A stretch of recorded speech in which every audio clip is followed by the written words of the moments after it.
Students, this is C Karishma Bansal from my future academy. अपन लोग अब साखी वाला चैप्टर चालू कर रहे हैं। साखी का मतलब होता है प्रत्यक्ष ज्ञान, मतलब कंप्लीट नॉलेज, राइट। ये जो पद है वो किसने लिखा है? ये लिखा है कबीर जी ने। कबीर जी का बर्थ कब हुआ था? 1398 में हुआ था। उनकी डेथ कब हुई थी? 1518 में, मतलब वो 120 ईयर्स जिए थे।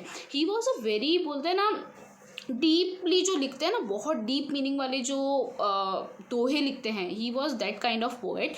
वो जब पोएट थे ना, उस टाइम पे बहुत ज़्यादा पॉलिटिकल सिचुएशंस अपने इंडिया में अलग लेवल पे चल रही थी। ही यूज टू कमेंट ऑन जो सोशल एविल्स है ना, उन पे वो अलग तरह से कटाक्ष मतलब कमेंट्स करते थे। ठीक है, चलो आते हैं अपने दोहों के ऊपर। सबसे पहले, ऐसी वाणी बोलिए मन का आपा खोए, अपना तन शीतल करे औरन को सुख होए। ऐसा बोल रहे हैं कि आपको ऐसी वाणी बोलनी चाहिए जिसमें हमारा घमंड ना झलकता हो। इससे हमारे मन को भी शांति मिलेगी, साथ ही सुनने वाले के मन को भी क्या होगी? शांति प्राप्त होगी। वापस देख लेते हैं। ऐसी वाणी बोलिए मतलब ऐसे आपको वाणी बोलनी चाहिए। मन का आपा खोए मतलब आपके जिसमें घमंड बिल्कुल ना हो। ठीक है। अपना तन शीतल करे, अपन को भी शांति मिले और सामने वाले सुनने को भी शांति मिले। हमेशा आपकी जो लैंग्वेज है ना, वो बहुत प्रॉपर होनी चाहिए। आपकी लैंग्वेज कितनी अप्रोप्रिएट है वो डिसाइड करता है कि सामने वाला आपकी बात कितनी अच्छे से सुनेगा। अगर आपकी लैंग्वेज प्रॉपर नहीं है तो सामने वाला आपकी बात बिल्कुल भी अच्छे से नहीं सुनेगा।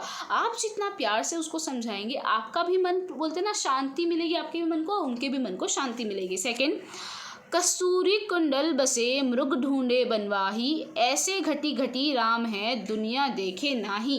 कस्तूरी मतलब एक सुगंधित पदार्थ होता है जिसमें से बहुत अच्छी स्मेल आती है। कस्तूरी कुंडली बसे मतलब अपने जो नाभि होती है ना, वो ऐसा बोलते हैं। कस्तूरी है ना, हमारे ये मृग हिरन के पेट नाभि के अंदर होती है, तो भी जो हिरन है उसको लगता है कि यार ये स्मेल कहाँ से आ रही है, ये स्मेल कहाँ से आ रही है। इस चक्कर में वो पूरे क्या करता है, फॉरेस्ट में चक्कर लगाता है ये खुशबू ढूंढने के लिए, जबकि वो अज्ञानी है, उसको पता ही नहीं कि उसके अंदर ही क्या है, उसके अंदर ही वो सुगंध है। उसी तरह इंसान है। इंसान दुनिया में हर जगह क्या ढूंढता है? भगवान को ढूंढता है, जबकि भगवान तो उनके अंदर ही बसे हैं। कस्तूरी हिरन के नाभि में ही होती है, जिसकी सुगंध को खोजते हुए वह जंगल में घूमता रहता है। इसी प्रकार मनुष्य अपने हृदय में बसे ईश्वर को ना देखकर उसे अन्य जगहों पर ढूंढता रहता है। वापस देख लेते हैं। कस्तूरी कुंडल बसे मृग ढूंढे वन मोही, ऐसी घटी घटी राम है दुनिया देखे नाही। ठीक है। जब मैं था तब हरी नहीं, अब हरी है तो मैं नहीं, अब अंधियारा मिटी गया जब दीपक देखे मोही। देखो ये बहुत इम्पोर्टेंट है। जब तक मनुष्य के हृदय में अंधकार है ना, तब तक उसके मन में ईश्वर की प्राप्ति हो ही नहीं सकती। जब ये अंधकार हट गया, जब मैं मतलब यहाँ पे मैं मतलब मैं नहीं, मैं मतलब मैं वाला अहंकार होता है ना, जो प्राउड एटीट्यूड जो होता है ना, वो ऐसा बोले। जब मैं हूँ, मैं मतलब यहाँ पे तुम्हारा एटीट्यूड, जो तुम लोगों में अहंकार होता है, उसके बारे में बात कर रहे हैं। जब अंधकार था तब हरि नहीं थे, अब जब हरि है तो अंधकार नहीं है। अब अंधकार, उसी प्रकार जब दीपक जलता है तब उसी प्रकार अंधकार मिट जाता है। जैसे ही आपके अंदर ज्ञान का दीपक जलेगा, आपके अंदर से पूरा का पूरा अंधकार क्या हो जाएगा? मिट जाएगा, खत्म हो जाएगा। वापस देख लेते हैं।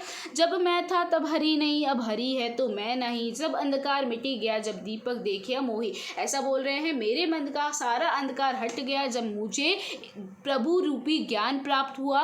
पहले मेरे अंदर मैं वाला अहंकार था, अब मेरे अंदर हरि बसते हैं तो मेरे अंदर कोई अहंकार नहीं है। सुखिया सब संसार है, खायो अरु सोवे, दुखिया दास कबीर है, जागो अरु रोवे।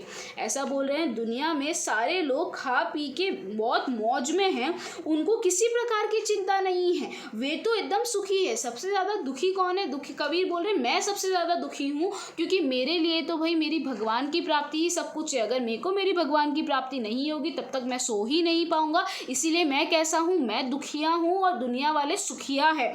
देख लो, मैं बड़ा रीड कर लेती हूँ। कबीर के अनुसार दुनिया के सभी दुखी व्यक्ति वो है जो प्रभु के वियोग में जगते रहते हैं। जो पूरे लोग बोलते हैं ना, प्रभु के वियोग मतलब जिनको कोई सांसारिक मोह नहीं होता, उनको किसी चीज़ की बोलते ना लालसा नहीं होती, वो लोग दुखी लोग हैं। यहाँ पे ये कवि कटाक्ष कर रहे हैं, यहाँ पे लोग बोल रहे हैं, कवि यहाँ पे ना ऑपोजिट सरकास्टिक वे में बोल रहे हैं ये चीज़ें, ठीक है। आगे आते हैं। बिहर भुवंग तन बसे मंत्र न लागे कोई, राम वियोगी ना जीवे जीवे तो बोरा होई। क्या बोल रहे हैं, जब कोई अपने प्रियजनों से बिछड़ जाता है तो उसके ऊपर कोई भी मंत्र अपन अप्लाई कर दे उसका दुख कम नहीं होता। उसी प्रकार ईश्वर के वियोग में इंसान जी ही नहीं सकता, और अगर वो जी भी ले तो वो पागल सा हो जाता है। बोरा मतलब पागल हो जाना। वापस वो सुन लो, जब अपन अपने लव वन से बिछड़ जाते हैं तो अपन लोग बोलते हैं ना, अपने ऊपर कितने भी मंत्र लगा लो पर अपन लोग रह ही नहीं पाते, अपने मन में वो शांति ही नहीं आ पाती। उसी तरह से जब एक इंसान, एक मनुष्य राम से अलग हो जाता है तो उनके वियोग मतलब उनके दुख में वो सो ही नहीं पाता। अगर वो रह भी ले या फिर कर भी ले एडजस्ट तो भी वो पागल सा हो जाता है। आगे आते हैं। निंदक नेड़ा राखिए आंगड़ी कूटी बाधिए, बिन सावन पौनी बिन निर्मल करे सुभाई। ये बहुत इंपॉर्टेंट है। ऐसा बोल रहे हैं, हमें जो निंदक भुवंग मतलब जो निंदा करने वाले जो लोग हैं ना, उनको अपने मन में बसा के रखिए, उनको अपने पास में रखिए। क्यों उनको अपने पास में रखना चाहिए? देखो, निंदा करने वाले लोग निंदा करेंगे, निंदा मतलब अपनी बुराई करेंगे, अपने अंदर कमियां ढूंढेंगे। अपने अंदर जो कमियां ढूंढता है ना, वो अपन को बेटर होने में हेल्प करवाता है। तो वो ऐसा ही बोल रहे हैं, कवि यही बोल रहे हैं कि निंदक वालों को अपने पास में रखिए, वो आपके अंदर कमियां ढूंढेंगे। कमियां ढूंढने की वजह से आपका जो कैरेक्टर है वो क्या होता जाएगा, वो इम्प्रूव होता जाएगा। अपने अंदर की बुराइयों का त्याग कर सकेंगे अपन, अपने अंदर की जो बुराइयां हैं वो सबका क्या कर पाएंगे, त्याग कर पाएंगे, उसको अपन सब छोड़ पाएंगे। Very easy. निंदक नेड़ा राखिए मतलब पास में रखिए, आंगठी कूठी बधाई, ऐसा बोल रहे हैं। वो जो अपने अंदर कमियां निकालेंगे उससे बहुत ज़्यादा अपन लोगों को ही क्या मिलेगा, ठीक, अपन को ही बेनिफिट मिलेगा। अपन को उनको पास में रखने का प्रबंध रखना चाहिए। बिन सावण पोणी बिना निर्मल करे सुभाई। क्या बोल रहे, ताकि उनकी बातें सुन के, बिन सावन मतलब उनकी बातें सुन के हम अंदर की बुराइयों का क्या कर सके, त्याग कर सके, अपनी बुराइयों को ख़त्म कर सके। पोथी पढ़ी पढ़ी जग मुआ पंडित भया न कोई, एके अशिर पीव का पढ़े सुपंडित होए। क्या बोल रहे हैं, बुक पढ़ पढ़ के कोई पंडित नहीं बन जाता, बुक पढ़ पढ़ के कोई पंडित नहीं बन जाता।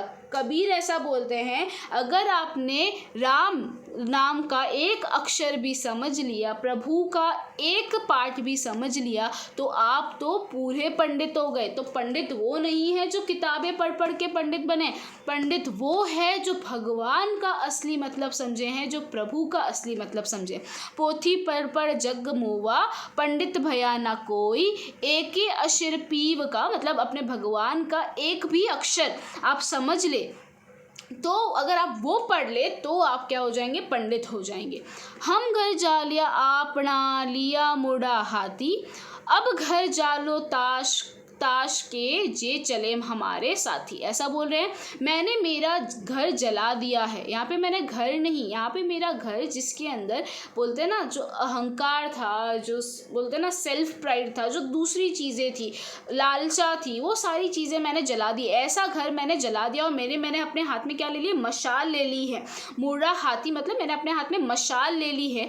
अब मैं उनका घर जलाऊंगा, घर मतलब मैं उनका अहंकार जलाऊंगा जो मेरे साथ चलना चाहता है। मतलब जो मेरे साथ चलेगा मैं उनके अंदर से अहंकार मिटा दूंगा, मैं उनके अंदर से सारी जो ग्रीड है वो हटा दूंगा। ठीक है, देख लो, हम घर जा लिया आपना लिया मुड़ा हाथी, अब घर जालो ताश का मतलब उनका, जे चले हमारे साथी, जो हमारे साथ चलेंगे उनका भी अब मैं घर मतलब उनका अहंकार मैं जला दूंगा। कबीर ने अपने मोह माया रूपी घर को जलाकर ज्ञान प्राप्त कर लिया है। अब उनके हाथ में जलती हुई मशाल है, ये ज्ञानी है। अब वो उनका घर जलाएंगे जो उनके साथ चलना चाहते हैं। ठीक है, ये अपना पार्ट यहाँ पे ख़त्म हुआ। अब अपन लोग इसके बाद चैप्टर मीरा वाला चैप्टर करेंगे। ठीक है।